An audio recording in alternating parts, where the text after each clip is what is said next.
రఘురామకృష్ణరాజు గారు అసెంబ్లీలోనైనా బయటైనా మీడియా ముఖంగా అయినా మొదటి నుంచి కూడా అత్యంత దుందుడుకు అయినటువంటి స్వభావం, తీవ్ర పదజాల ప్రయోగం లేదా కక్షపూరిత వ్యవహారం మీకు గుర్తుండే ఉంటది.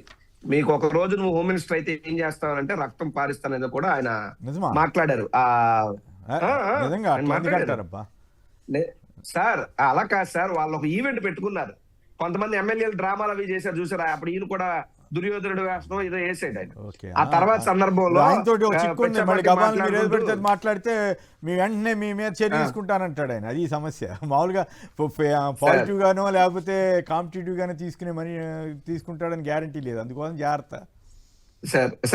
సరే ఆయనకు ఒక రోజు హోమ్ మినిస్టర్ ఇస్తే ఏం చేస్తానన్నారు అన్నటువంటిది పోనీ ఆయన ఏం చెప్పారో పోనీ దానికి కన్ఫైన్ అవుదాం, పోనీ అన్నదే తప్పు అనుకుందాం అందాక ఒక 5 నిమిషాలకి. అయితే ఆయన ఏం చేయాలనుకుంటే అది చేసుకెళ్ళిపోతాడు తప్ప అది ప్రజాస్వామ్యమా మరోట అనేటువంటిది ఆలోచించుకోరు.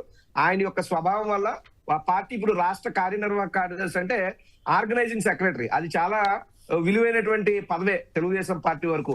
అటువంటి వ్యక్తులే నలిగి విసిగి వేసారి బయటకు వచ్చి మాట్లాడుతున్నారంటే ఇక సామాన్య ప్రజల పరిస్థితి ఏమిటి? వైఎస్ఆర్ కాంగ్రెస్ పార్టీ సానుభూతి పరిస్థితి ఏంటి? మా పార్టీ నాయకులు కార్యకర్తల పరిస్థితి ఏంటి? ప్రజల పరిస్థితి ఏంటి? అంటే వీళ్ళు చేసేటటువంటి దుర్మార్గమైనటువంటి పాలనకు నిదర్శనంగా ఉన్నది, ఈ రోజు అద్దం పట్టే విధంగా ఉన్నది ఆ తెలుగుదేశం పార్టీ రాష్ట్ర కార్యనిర్వాహక కార్యదర్శి బాధ అని చెప్తున్నా. సిపిఎం వాళ్ళు కూడా దాని అక్కడ ఇల్లు కూల్చేయడం మీద గొడవ ఆందోళన చేసినట్టున్నారు కదా సార్. ఖచ్చితంగా సార్, అది కూడా జరిగింది. అంటే కాలువగట్ల మీద చెప్పినప్పటికి కూడా వాళ్ళకి ప్రత్యామ్నాయం చూపించి చేస్తే బాగుండేది అనేది ఎక్కువ మంది భావన.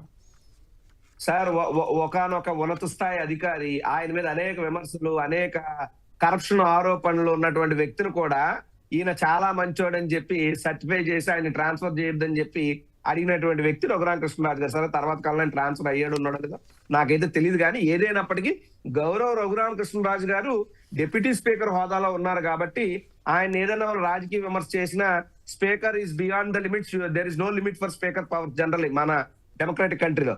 సో అలాగే మేము ఏమైనా మాట్లాడితే మళ్ళీ కేసులు పెట్టేటటువంటి ప్రమాదం ఉందని మీరు అంటున్నారు కాబట్టి కన్ఫైన్ అవుతున్నాం. కానీ లేదంటే ప్రస్తుతం ఆంధ్రప్రదేశ్ లో ప్రజాస్వామ్యం కాదు, ఆంధ్రప్రదేశ్ లో ప్రజాస్వామ్యం నడవట్లేదు. ఎవరైనా ఆరోపణ చేస్తే లేదా ఎవరైనా ఏదైనా చేయగానే వెంటనే కేసులు పెట్టేసి అణచివేయాలనే ధోరణి, ఒక రకమైనటువంటి నియంత్రిత ధోరణి ఉంది. కాబట్టి ఇది రఘురామకృష్ణరాజు గారి వ్యవహారం ఎపిసోడ్ ఈ రోజుతో ముగిసిపోయేది కాదు కదా.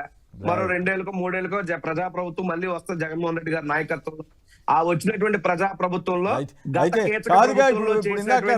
రామ్నాథ్ గారు చెప్పారు మళ్ళీ ఈవీఎంలు వీటిల్లో గొడవలు లేకుండా చూసుకోవాల్సిన బాధ్యత కూడా ఉంటుంది. అది 100% సార్. దానికి మాకేం అర్థం కావట్లే, లిటరలీ మైండ్ బ్లాక్. ఆ డేటా ప్రకారం అవన్నీ చూస్తా ఉంటే మాకు బుర్ర పని చేయట్లేదు. రేపు ఉదయం కూడా ఇదే అయితే పరిస్థితి ఏంటి అన్నటువంటి భయం, ఆందోళన, అనుమానం అన్ని కలుగుతున్నాయి మాకు కూడా. వాస్తవమే రామ్నాథ్ గారు చెప్పింది. రైట్.